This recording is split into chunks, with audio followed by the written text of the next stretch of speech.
You know what haunts a soldier? It's not always the bullets or the explosions. Sometimes it's the quiet moments afterward when you realize you witnessed something that would change everything, and you wonder if you could have stopped it. I've never told this story face to face. It's too heavy, too complicated, and honestly too painful. But after years of carrying this weight, I think it's something people need to hear, because this isn't just a war story. This is about humanity, about choices, and about the ripple effects of our actions that we never see coming.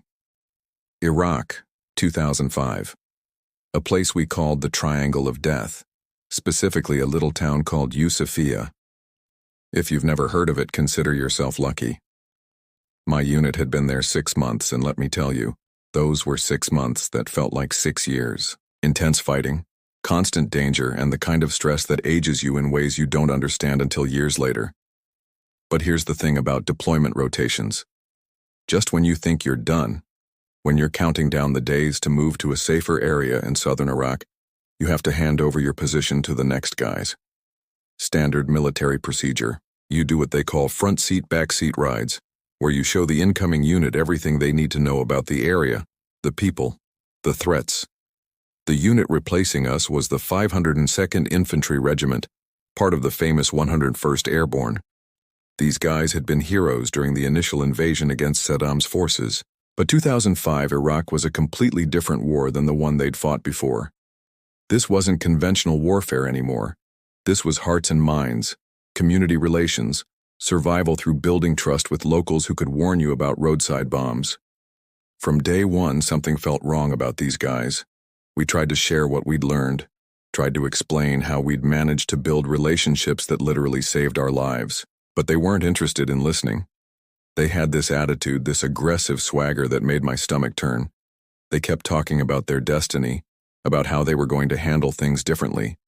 The way they talked about Iraqi civilians wasn't just unprofessional, it was dehumanizing. I won't repeat exactly what they said, but it involved language that stripped away any recognition that these were human beings with families, hopes, and fears just like ours.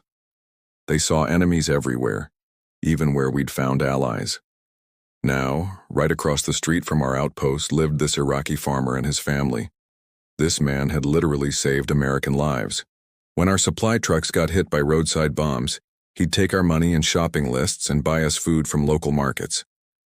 When he spotted improvised explosive devices on roads we traveled, he'd risk his own safety to warn us. This wasn't some distant relationship. This was a man who looked out for us, who treated us with kindness when he had every reason to view us as occupiers. His family welcomed us with the kind of hospitality that reminded you that underneath all the chaos of war, people everywhere just want to live their lives in peace.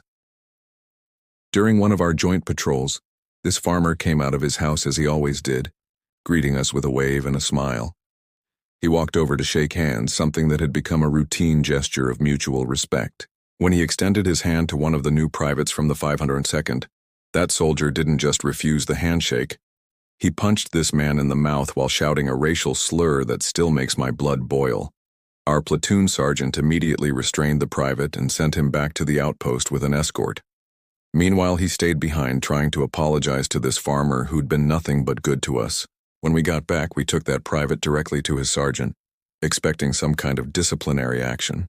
Instead, the sergeant congratulated him. Our platoon sergeant tried to address this with their leadership, but nothing seemed to change. Their attitude persisted right up until we finally left for our new assignment. We thought that was the end of it. We were wrong. A few months later, the news broke. The same unit, some of the same soldiers we'd tried to mentor, committed one of the most horrific war crimes of the entire Iraq conflict. They murdered that farmer's family and assaulted his daughter. The man who had protected us, who had shown us kindness, watched his world destroyed by the very people we'd handed our position to. But here's where this story takes an even stranger turn. Months before this transition, I'd been injured when our truck rolled during a firefight. I was the gunner, and when we flipped, I lost my wallet in the chaos. It disappeared into what we called Iraqi moon dust, that fine, powdery soil that covers everything. 2 weeks after those murders, I received a package. It was my wallet mailed by one of the soldiers involved in the crime, dated the exact same day as the killings. I'll never know for certain how he found it or why he chose that day to send it. But the timing haunts me. I still have that wallet. It's old, worn leather that my sister gave me in high school. Every time I see it, I think about that farmer and his family. I think about whether we could have done more during that transition period. Maybe if we'd been more insistent, more focused on getting through to them instead of being eager to leave for safer territory. We even had the option to volunteer to stay with the 502nd, to continue mentoring them. I declined, not out of fear, because after 6 months in the triangle of death I was pretty numb to combat. I declined because I was homesick and wanted to relax. Was that selfish? Could I have made a difference? These are questions that follow you home from war, questions that don't have clean answers. Maybe one person couldn't have changed the trajectory of what happened. Maybe the hatred and dehumanization were too deeply rooted. But I can't help thinking about the farmer's simple desire for respect, for basic human dignity, about how thin the line can be between building bridges and burning them down, about how the choices we make, even the ones that seem small at the time, can echo in ways we never imagined.